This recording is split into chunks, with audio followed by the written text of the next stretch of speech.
Well, hello everybody. I just want to double check my microphone. Everything looks like it's working just fine. And welcome back. It's been a very long time since I've done a live stream.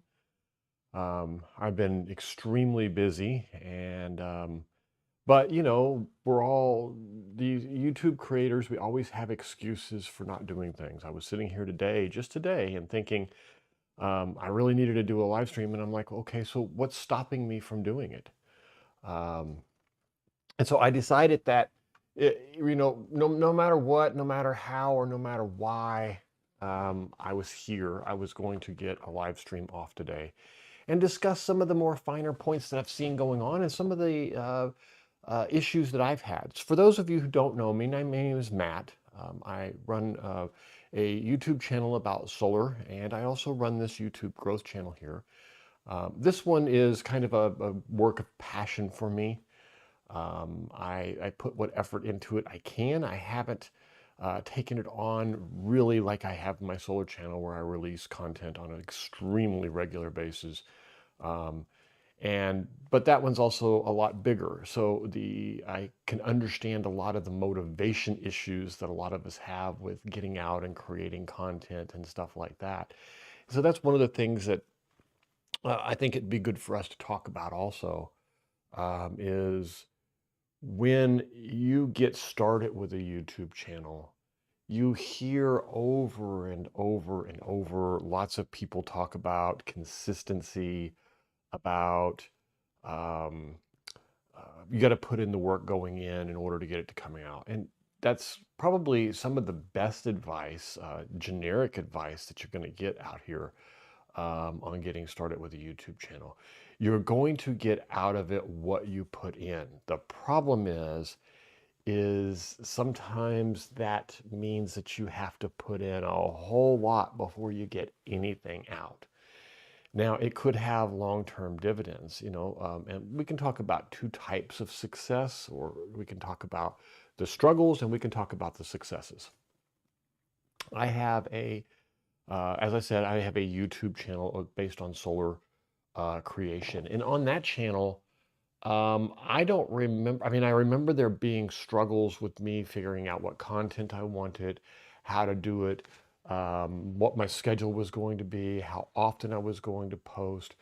But I was also very, very clear up front. One of the things that I did is I sat down and I said, okay, who is my target audience? And the way I drew that up is I found someone that I knew that said, that person is who I want to attract. Who am I after? Now, I ended up going a little bit more broad than that because that person was someone who needed help understanding solar for their house to get, solar panels put on top of their house and stuff like that. So that was kind of where I started. Now, I ended up getting more into the mobile. I wanted to get into the people who, wanted to go out for the weekend and have their RV and not have to worry about plugging in. I wanted to get into those people who wanted to build a food trailer and put a system in there and have power and not have to worry about plugging in. So I expanded to have multiple, I called them personas. Um, and when I did that, it really helped me focus on a very extreme niche, understanding um, um, that I wanted an extreme amount of people. I wanted a certain type of person. See, I'm having a little bit of bandwidth problems here. I don't know if it was my internet or if it is my software. We're going to find out though. Um, so with that said, I took,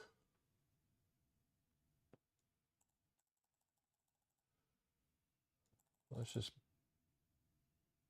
bump this up and see what happens here.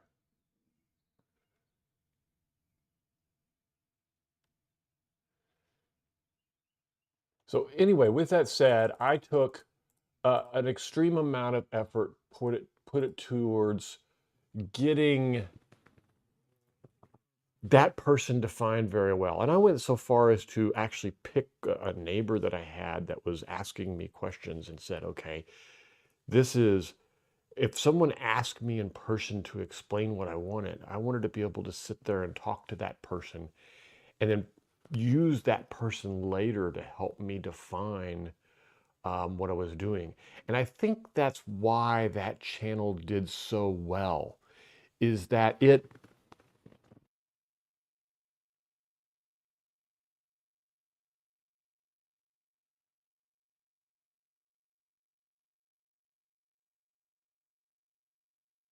I think that's why it did so well, is that I was able to focus on an exact group of people that I wanted to talk with.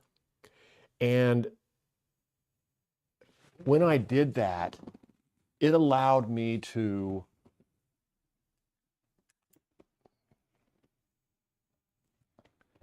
not only focus on them, but to, this thing still looks like it's having problems broadcasting to you guys, and I don't know if it's choppy out there.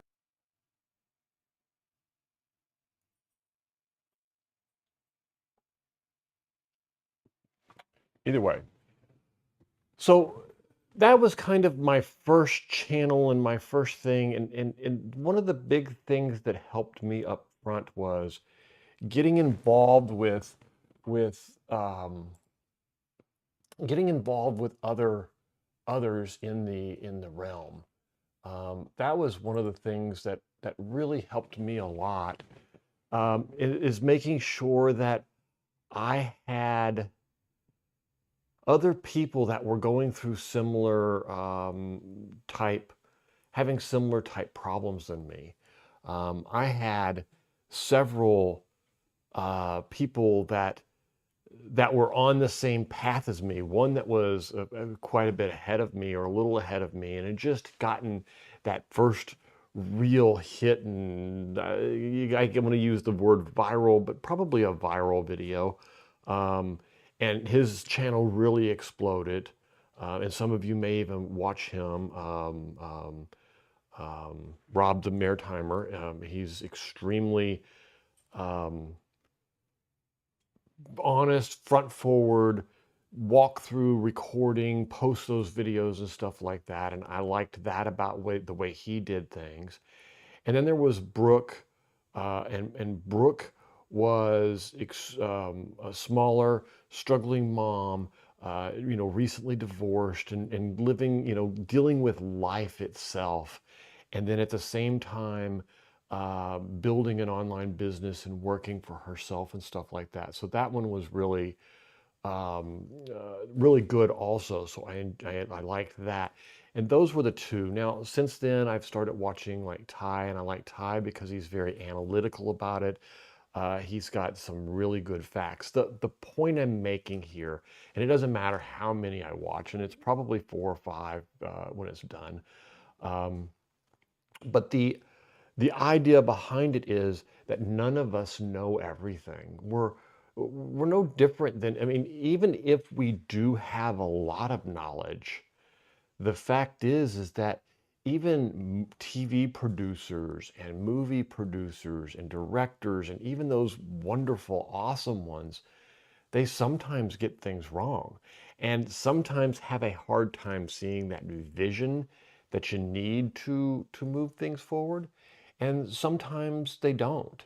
So even if you're talking or listening to someone that is smaller, they can teach you things that you didn't think of because they've ran into a problem or found a way to solve a problem that you're having it you haven't, no one else has seen yet.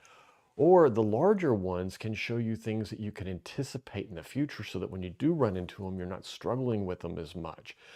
But the one thing I've learned is that every time I go to a live stream for YouTube growth, for whether it's Brooks' channel, whether it's Ty's channel, whether it's Rob's channel, and sometimes even here on my own, building my own content, every time I do that, I learn that there is always something there that I didn't know, something small. And you'll hear quite common, one of the things that you hear on YouTube is that people say to, um, they say to focus on consistency and getting 1% better every day. And that is exactly what I see that as is, and now I have a tendency to, instead of just broadly, pick up a little thing here and a little thing there, I have a tendency to focus on a particular area and learn a skill that I can carry forward so that that effort that I'm putting into making something better becomes easier later. What I mean by that and how I do that is, let's say that I'm having problems with thumbnails.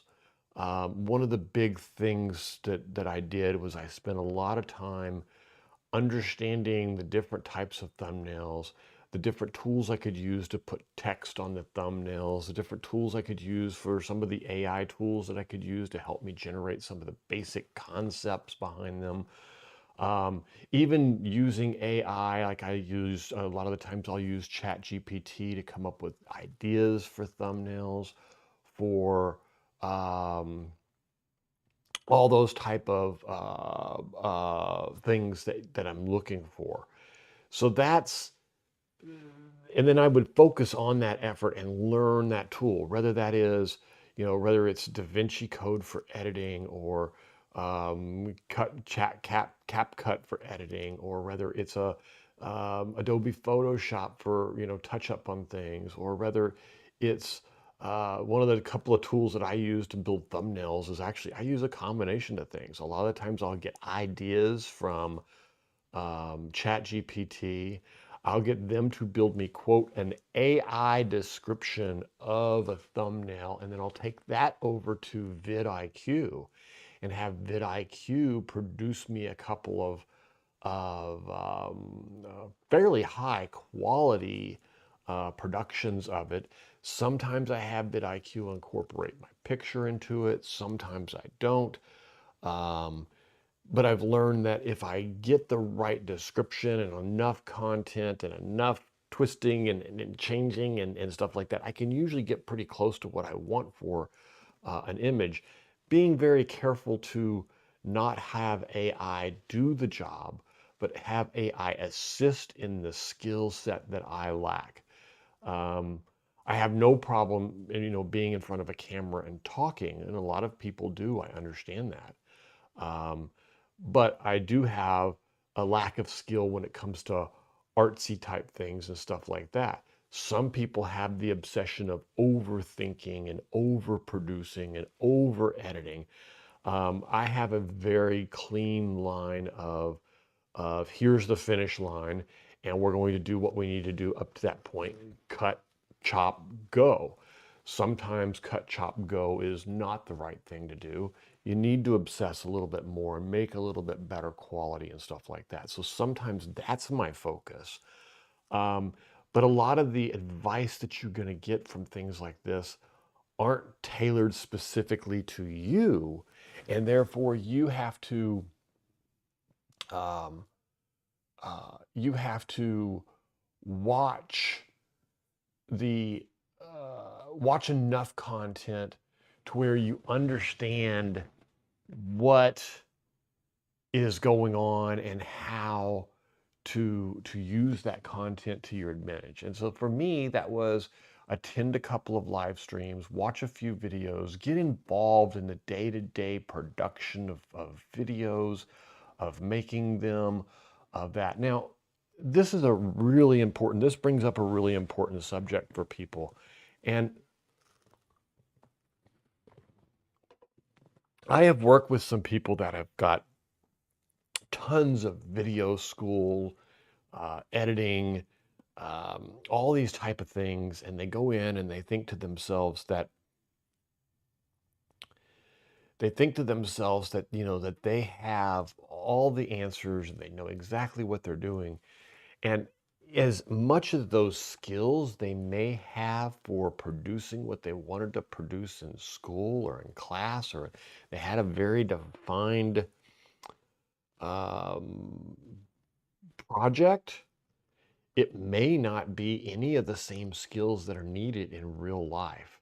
And what I mean by that is, it took me a while to understand the concept of creating mystery around my videos. Being a how-to, starting off, especially in the solar industry, being a how-to, I had a tendency to try to hit hard and get to the punchline and get to the answer as quickly as possible. Now, what that does is that means I start a video with, okay, we're going to make a checklist. First you want to do is put all the items on the checklist that you want to get done. Well, everybody's got their answer at that point and they leave. I didn't take the time to build any mystery around it of understanding, you know, the creating that loop that you have to have, the hook, or even in the thumbnail, getting the mystery of enough to draw people in, to get them to click it, and then that hook at the very beginning that leaves them with that unanswered question. And this was the part that is still sometimes very much a struggle for me, that I'll get to the very end of a video and I'll go, that's a great video for those who are willing to sit and watch the whole thing. But for those that come wanting to learn a piece of information, and I say this up front, they've got that piece of information without the whole story and they disconnect, and I really haven't done them a service or helped them. And this is where YouTube, I think, is different from your standard help or classes. A lot of the times when you're teaching in a classroom, or you're teaching as for your employer, or you're showing new employees how to get things done, or you're showing colleagues how you did something and how they could, save some time with it or whatnot. This is one of the things that you can, that's different on YouTube. You need to leave them with a bit of an understanding of how to get there, but step by step, and leave that mystery there until the end. Now, the one things that really annoys me, though, are these people that go out and say, I got 5 steps for the best way to, change a light bulb, and don't miss number 5, stick around for the end. I think that for me, that is the most instant turn off of change the channel I have ever seen. You need to do it without stating it so bluntly. You need to have, enough of the content needs to be good enough to where they hear the first one and they say, oh, wow, that was useful.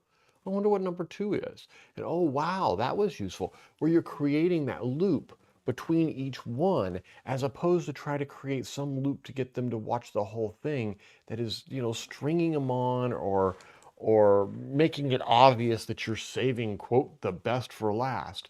That's not the way it should be done. And maybe to a certain extent it works. I don't know. I know as a viewer, it annoys me.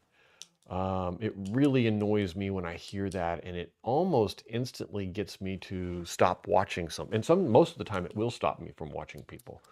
So I try to pay attention to things like that, and make my videos start off with enough intrigue, but also enough information that they say, this is good, but I need more. And that's where your thinking pattern of how you present those 5 things becomes very important, because one needs to solve the current loop that they have and then create a new loop. And you'll see this in the movie industry. And this is where I kind of got the idea. And this is where it was kind of funny. I was chatting back and forth with Rob on one of his videos. I don't remember which one it was.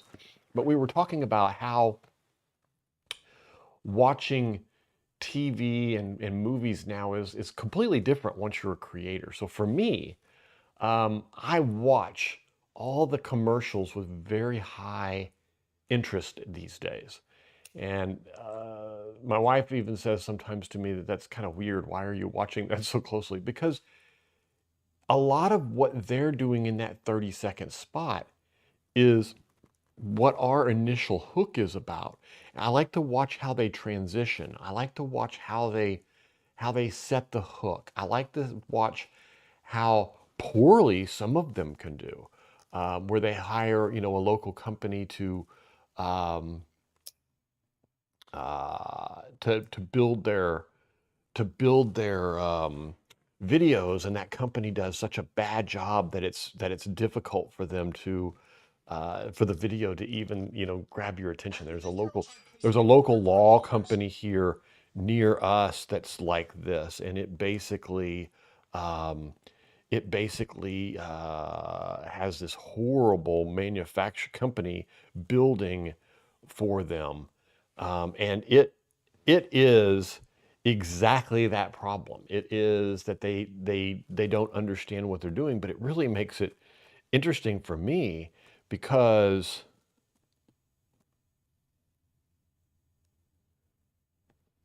it makes it interesting for me because there are, what am I saying? There are a lot of commercials like that that are really good, where you see the transitions at just the right spot. Um, I watch other creators sometimes and how they do their. Um,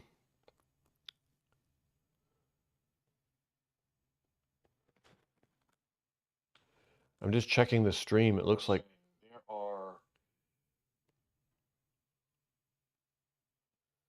Yeah, it looks like a lot of commercials like that that are really good, where you see the transitions at just the right spot.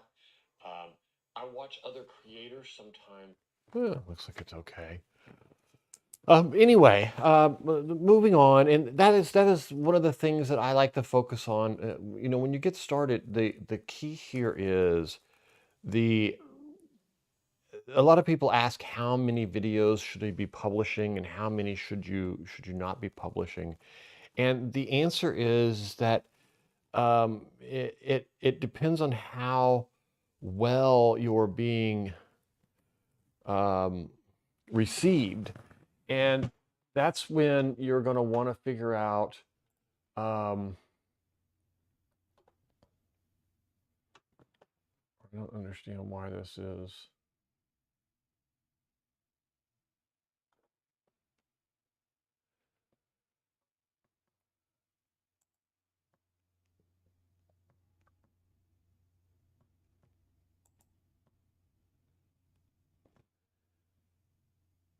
It seems very odd to me that my internet is struggling so much with this. It's just not that much bandwidth, and it should be able to do this quite easily.